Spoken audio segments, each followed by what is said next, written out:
हाल ही में purple United sales के H2 का रिजल्ट आए थे और H2 के रिजल्ट काफ़ी शानदार रहे थे। कंपनी ने अपने H2 में 51% से सेल्स ग्रोथ दिखाई थी और 41% से इनका जो नेट प्रॉफिट है वो इंक्रीज हुआ है।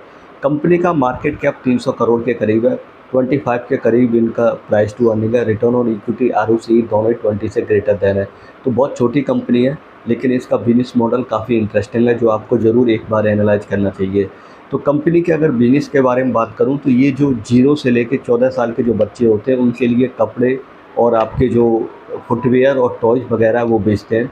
तो अगर इनका जो क्लोथ्स वाला सेगमेंट है उससे लगभग 64% रेवेन्यू आता है और 36% इनका फुटवियर से आता है।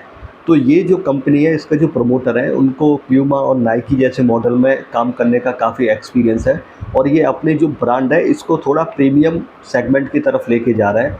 तो अगर आप देखोगे तो इस बार जो अभी 26 फाइनेंस ईयर गया है, इससे पहले कंपनी के 43 के करीब स्टोर थे टोटल, और जो अभी साल 2026 में बढ़कर लगभग 111 के करीब हो गए। तो जो स्टोर ओपनिंग करने का इनका जो ग्रोथ है, जो रेट है, वो काफ़ी अच्छा है। और इनके जो 2-3 साल पुराने स्टोर हैं उनका जो SSG है वो लगभग 26 के परसेंट के करीब है। तो वो मुझे लगता है काफ़ी ज़बरदस्त है, मैं ये कहूँगा, क्योंकि 26% का HSG बहुत ही रेयरली देखने को मिलता है।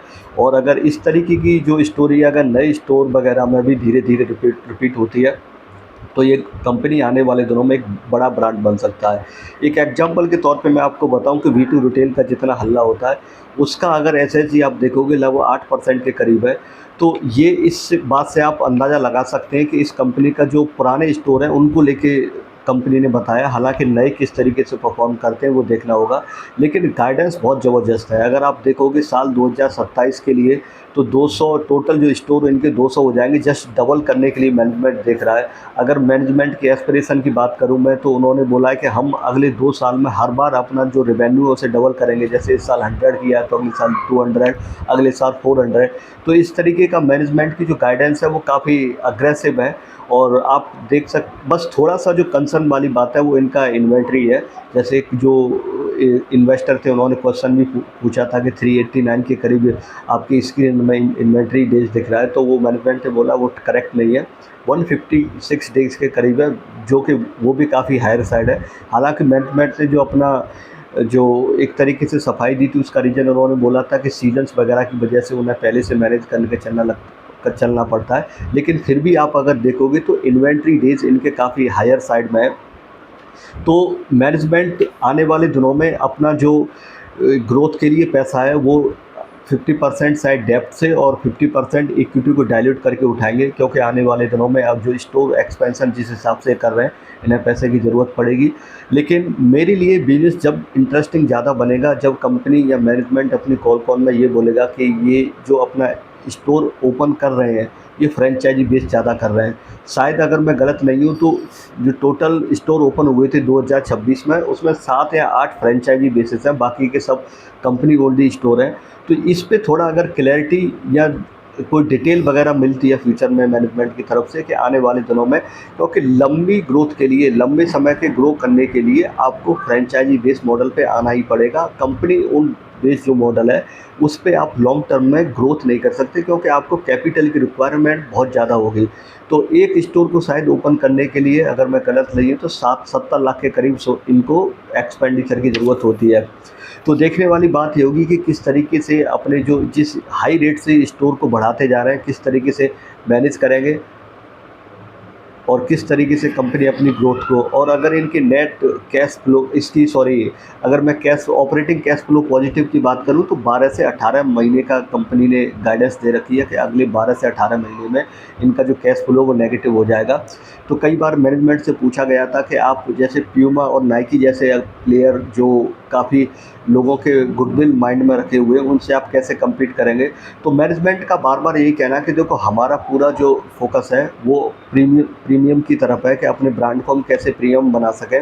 और एक बार आप जो स्टोर को विजिट करके ज़रूर देखें तो वहाँ पे जो डिजाइनिंग वगैरह है, जो साफ़ सफाई है, जिस हिसाब से प्रेजेंटेशन है वो काफ़ी अच्छे से मैनेजमेंट ने किया है। अगर मुझे मौका मिला तो मैं भी एक बार जाके देखूंगा किस तरीके से इनका स्टोर वगैरह है।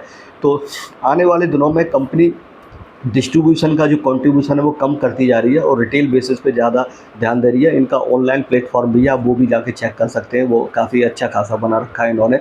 तो अगर इनकी मैं इसकी बात करूँ ऑनलाइन स्टोर की, तो इनका जो ई-कॉमर्स को लेके टारगेट है वो 10 से 12% का है इस साल 2027 के लिए। जो इनका टोटल रेवेन्यू है उसमें 10 से लेके 12% रेवेन्यू आपका ई-कॉमर्स वगैरह से आएगा। अगर इनकी उसकी बात करें इन हाउस मैन्युफैक्चरिंग की, तो कंपनी की कोई इन हाउस मैन्युफैक्चरिंग नहीं है क्लोथ्स को लेके। इनकी एक डेडिकेटेड डिजाइनिंग टीम है जो रिक्वायरमेंट और डिमांड के बेसिस पे पूरा डेटा को एनालाइज करती है। और 8 से 10 जो फैक्ट्रीज हैं इनकी, वो इन्होंने एक तरीके से ओन नहीं करते हैं उनको ये, बट एक तरीके से बुक कर रखी है जहाँ पे ये पूरी जो इनके लिए मैन्युफैक्चरिंग करती हैं। बाकी ये अपनी रिक्वायरमेंट और डिजाइनिंग टीम के बेसिस पे अपना रिक्वायरमेंट देते हैं कंपनीज़ को, और जो कि इनके लिए माल वगैरह बना के देती है। तो कंपनी कोई इन हाउस मैन्युफैक्चरिंग नहीं है इनकी, सारा कुछ बाहर से ही होता है। बस 8 से 10 फैक्ट्रियाँ मैनेजमेंट ने कॉल में बताया था जिनको इन्होंने बुक कर रखा है, जो स्पेशलाइज इन्हीं के लिए मैन्युफैक्चरिंग करती है। तो गाइडेंस काफ़ी अच्छी है, ग्रोथ काफ़ी आने आने वाले दिनों में देखने को मिलेगी इसमें। बस यही है कि आपको ये देखना है कि मैनेजमेंट आने वाले H1 में किस तरह की गाइडेंस वगैरह देता है, किस तरीके से वो अपना जो इम्प्लीमेंटेशन है वो करते हैं, देखने वाली यही बात रहेगी। तो अभी के लिए बस इतना ही। Thanks for listening.